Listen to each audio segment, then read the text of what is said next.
Et nous commençons ce midi pile avec vous, Émilie Langlade, pour le flash d'actualité. Bonjour Virginie. Bonjour. Et tout d'abord, on revient donc sur ce que je vous disais en titre, l'ouverture du procès Total ce matin au tribunal de Saint-Nazaire. Y a-t-il une négligence de la part de Total ce 16 mars 2008 ? Près de 500 tonnes d'hydrocarbures s'étaient alors déversées dans la Loire, une marée noire sans précédent provoquée par la fuite d'une canalisation. Aujourd'hui, le gérant de la raffinerie de Donges va devoir rendre des comptes aux associations de défense de l'environnement, mais aussi aux collectivités locales. En tout, une quinzaine de parties civiles ont préféré l'action en justice plutôt que l'indemnisation. Parmi elles, la LPO, représentée par Alain Bougrain-Dubourg. On l'écoute. C'est pas parce que par bonheur ça va un peu mieux aujourd'hui, quelques années plus tard, que pour autant l'environnement n'a pas été touché. On est dans une zone humide. C'est essentiel, la zone humide, c'est le sanctuaire du vivant. Et on voit qu'actuellement, 50% des zones humides françaises ont disparu dans les 30 dernières années. Le Grenelle de l'environnement demande la reconquête de 20 000 hectares de zones humides. Et Total s'accommode de ces milieux naturels exceptionnels avec une grande désinvolture. Et je vous rappelle qu'à l'époque, il avait fallu 5 mois pour dépolluer les dégâts de cette marée noire. 250 km de côte avaient été souillés par le pétrole. Rappel des faits avec Evelyne Jousset. Le 16 mars 2008, l'Ocean Quest procède à un chargement de fioul à la raffinerie de Donges. Soudain, c'est la catastrophe. 480 tonnes de fioul soute vont se déverser dans la Loire. À cause d'une fissure de 25 cm dans une tuyauterie, le fioul va toucher 250 km de côte. Total prendra à sa charge les chantiers de dépollution, de même que le programme d'inspection et de sécurisation des canalisations du site. Mais cela ne satisfait pas les associations de protection de l'environnement et les riverains qui ont toujours à l'esprit le drame de l'Erika. On reproche à Total d'avoir, dans un premier temps, minimisé les faits et d'avoir tardé à réagir.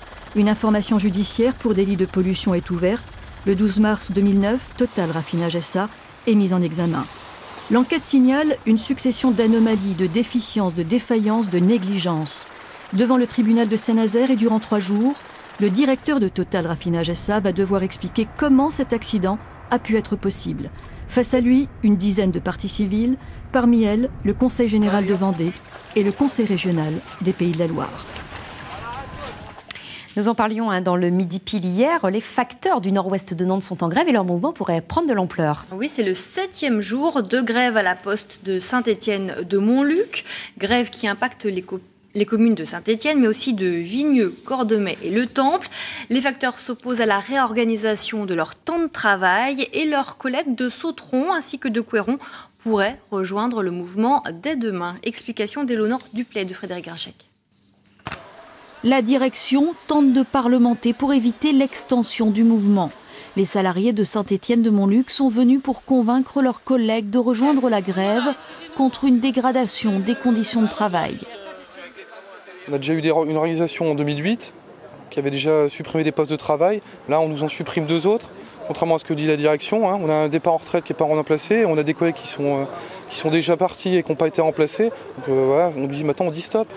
Est-ce que c'est pas possible de gérer la quantité de travail avec moins de personnel ?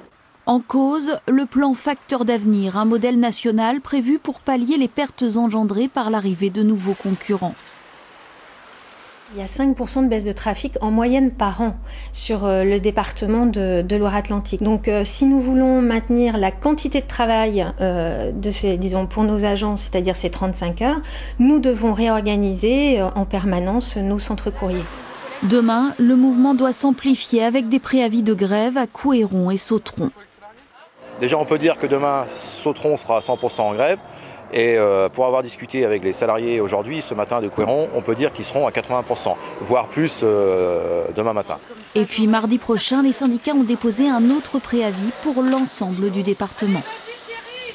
Et on part maintenant pour la Mayenne. À Laval, l'enquête avance autour de l'incendie qui a ravagé le Resto U de la ville. C'était samedi dernier.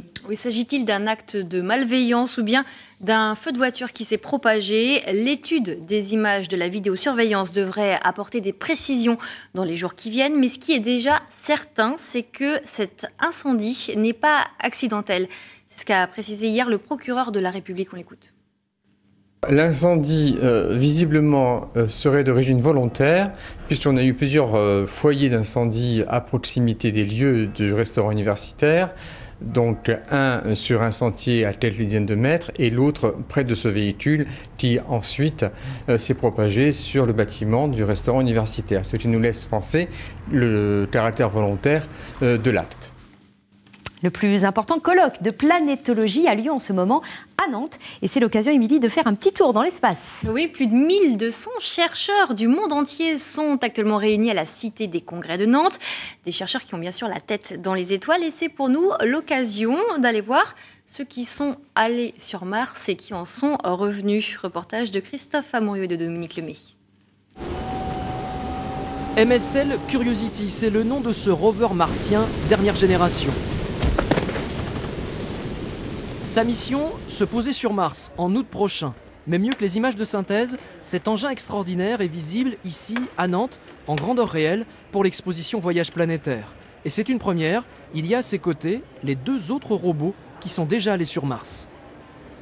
Le premier s'appelle Pathfinder, c'est un petit, on pourrait dire presque un petit jouet mécano, mais qui s'est posé sur Mars en 1996 et qui a permis de démontrer qu'on était capable de piloter un petit robot à distance depuis la Terre. Ensuite, on a une maquette d'un rover qui s'appelle Spirit ou sa doublure Opportunity. Et le grand frère, c'est donc MSL. Si tout va bien, MSL donc, arrive au mois d'août. Et on voit, grâce à ces 3 modèles à l'échelle 1, on voit très bien l'évolution technologique qui est extraordinaire en l'espace de à peu près 15 ans. Après la planète Mars, direction maintenant Titan, avec là encore un engin spatial grandeur nature. Ce module donc, est descendu dans l'atmosphère de Titan, alors il arrive à 20 000 km/h, puis il va freiner grâce au bouclier thermique que l'on voit derrière le module. Et ensuite, il fait une descente sous un parachute pendant 2h30 pour finalement se poser à la surface de Titan. C'est l'atterrissage le plus lointain qu'on a fait dans le système solaire et c'est l'Agence spatiale européenne, en collaboration avec la NASA, qui a réussi cet exploit. L'histoire et l'actualité des voyages planétaires en expo et en conférence, c'est jusqu'à dimanche à la Cité des Congrès de Nantes. Et vous pouvez voir ces doublures d'engins jusqu'au 9 octobre dans le cadre de l'exposition En Marche du colloque. Ouais, il y a plein d'expositions, plein de conférences. C'est assez passionnant. Tous les après-midi, il faut mieux s'inscrire un petit peu avant ou en tout cas y aller parce qu'on attend beaucoup de monde et notamment des scolaires. Ils affichent complet. Effectivement, c'est vraiment un beau congrès. Merci beaucoup, Émilie, pour ce flash d'actualité de la mi-journée. Et dans notre actu de ce